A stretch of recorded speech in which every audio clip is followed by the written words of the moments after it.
Hello, I'm Richard Vobes, the Bald Explorer, and I'm out on another walk. And today, part of my quest for England is I want to go and walk up to the Chattri Memorial, which is a memorial to the Indian people, the men most likely, who fought in the First World War and who were brought back when fighting overseas to England, and they were given, those that died were given a memorial here in West Sussex or East Sussex, I'm not quite sure. We're probably right on the border. So where am I exactly? I am just above Patcham, which is very close to Brighton. Brighton's just over there, and we can see the houses on the hill, and I'm right at the foot of the South Downs and about to head up the Sussex border path, which has featured in a recent series of videos I've been making, where I took a walk from Devil's Dyke down to Southwick and Kingston Boosie. And the Sussex border path, I believe, is a path that's 150 miles long. I didn't know that. Somebody pointed that out, which was great. There's some horses just over there having some hay, which is nice. And the A27 and the A23 junction is just to my left, and so that's pinpointing where I am, but I'll put the 3-word location in so that you can spot me, and I'm heading north. So let's get cracking.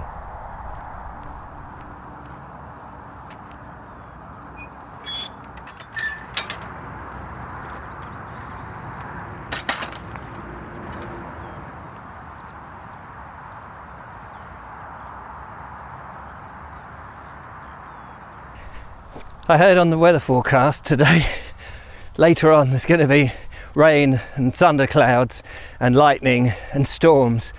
I'm hoping that on this little trip there isn't. You can see behind me trees, lovely trees, which is one of those things that you get a lot of in Sussex. We used to have whole loads of trees. In fact, the trees is one of the things that kept the old iron foundries going back in the Middle Ages, until they suddenly decided actually they needed to stop chopping the trees down because we were going to be denuded.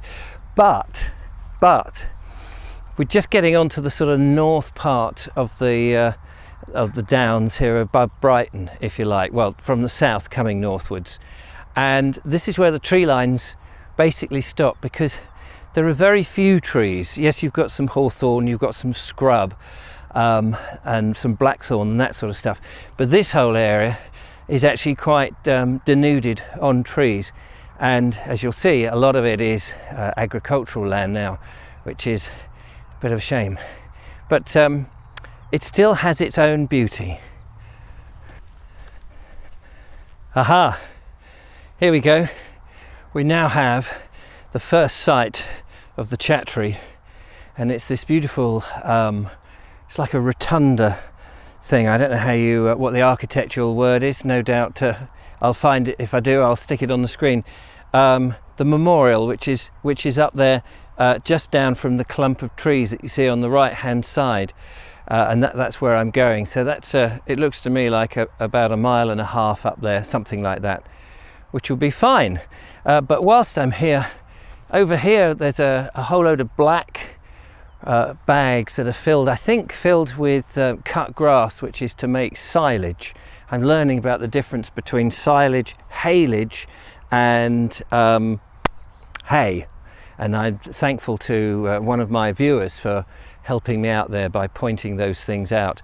And also in the landscape down in the valley here, we can see, remote from anywhere, it is just incredible, some houses, presumably farmhouses. They may be private dwellings now for all I know, but originally certainly farmhouses, for why else would you be out here?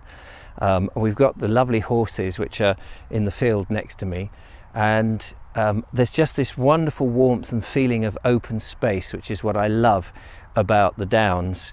And reading Peter Brandon's book, Discovering Sussex, he tells us that this part of the Downs, because it was so open and denuded of trees, that for a while in the late Georgian, early Victorian times, it was seen as very dull, very boring. They were very much into their trees, and trees was a thing that interested them. But because there were no trees here for a while, until later on the natural beauty started to be something that people really picked up on, they thought that this was just very barren. It's incredible how opinions and ideas change. Right, let's get some progress done.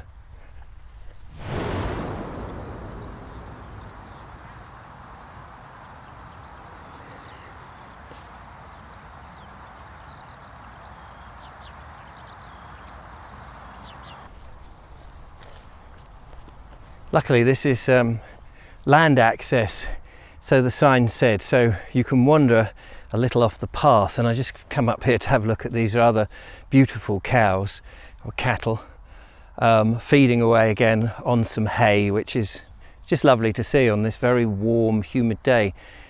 And I always get this when I'm walking on the Downs, especially when you see the farming, the agricultural stuff. It's what comes into my mind is the changes, the rapid changes in the last 80 years, certainly since the Second World War, and well, from the Second World War, the churning up of the Downs for dig for victory, the farming to feed ourselves, which is absolutely essential during the war, because the convoys of food that was coming in from overseas, the 2/3 of our food stuff was coming in from overseas, was being stopped, as would be natural if you're trying to attack an island. So we had to grow our own stuff. But the thing that gets me is there's this change in this period of time. But the Downs, since the Neolithic times, when it was a jungle really, and just overwhelmed with trees and shrubs, and it was just wild, purely wild.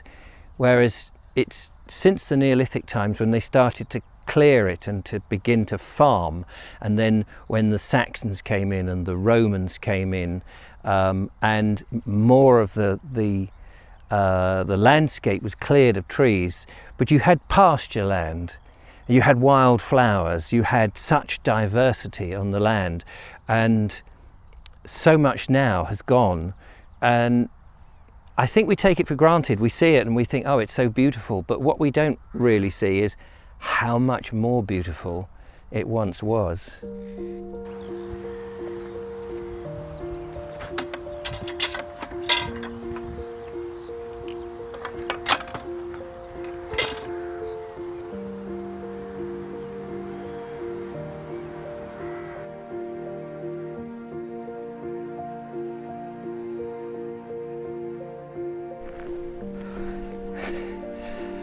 We're getting close. Sussex Border Path on the sign. The Chattri is just behind me, but even better than that, it's lovely to see sheep on the Downs.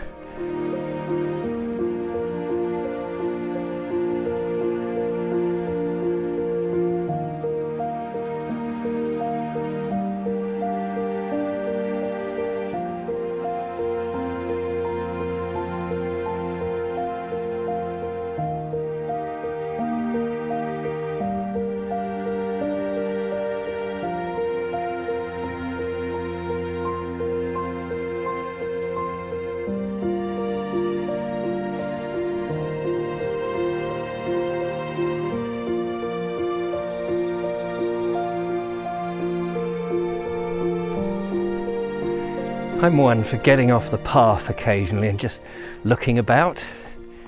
And here I notice there's this little clump of hawthorn trees, and down in front is this bit of scattered concrete, which makes you wonder what was here before. How fascinating.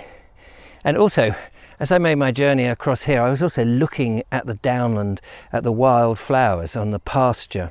And it's amazing the variety of different flowers that there are. I noticed there's some speedwell, obviously there's the thistles and grasses, all of which I plan to try and get my knowledge up so I can identify them. But can you identify them?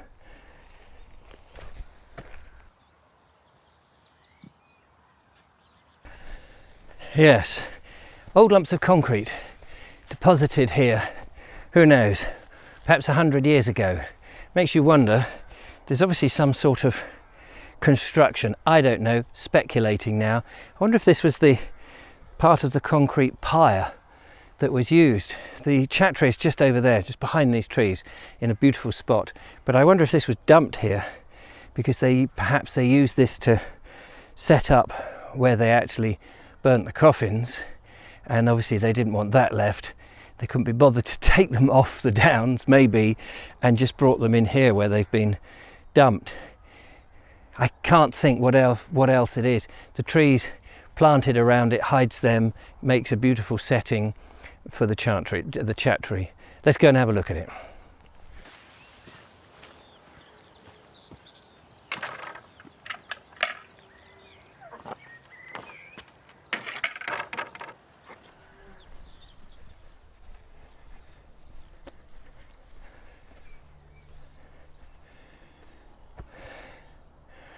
Well, here it is.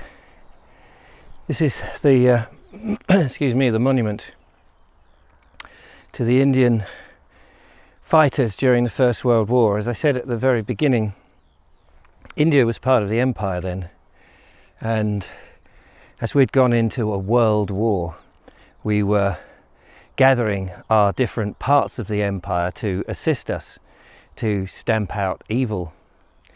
And many Indians were fighting on our behalf, and as they became wounded, we brought them back to Blighty, and they were looked after in various hospitals. Now, I believe Brighton, which is just behind us here, looking southwards, there were 3 hospitals, one of which was the Brighton Pavilion. And I think the Brighton Pavilion was chosen because of its unusual architecture, these sort of onion-shaped turrets and things like that, that George V thought would make the Indian soldiers feel at home. Whether or not they did, I don't know. But many survived, but those that died are commemorated here because part of their religion is to be cremated, and of course fairly quickly after death. And they were cremated here, and this monument is here to celebrate that fact and thank them for their services in the First World War.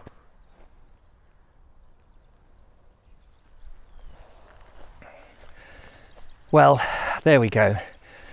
What a beautiful walk, something interesting to look at the end, the memorial, and amazing scenery. Thank you so much for watching. I hope you've enjoyed it, and join me again on another walk when I go exploring this wonderful country of ours. If you have, give us a thumbs up, that would be fantastic. Don't forget to subscribe, press the bell notification, become a patron and support what I do, and I'll make more of these videos. And I'll see you next time. Leave a comment, be interested. Incidentally, just before I finish, there seem to be holes that have been filled in on the steps. Anybody know anything about that? Looking at it, it looks like maybe a Messerschmitt, perhaps in the Second World War, used the memorial as target practice. I wonder if that's true. If you know, do leave a comment. Till next time, bye-bye.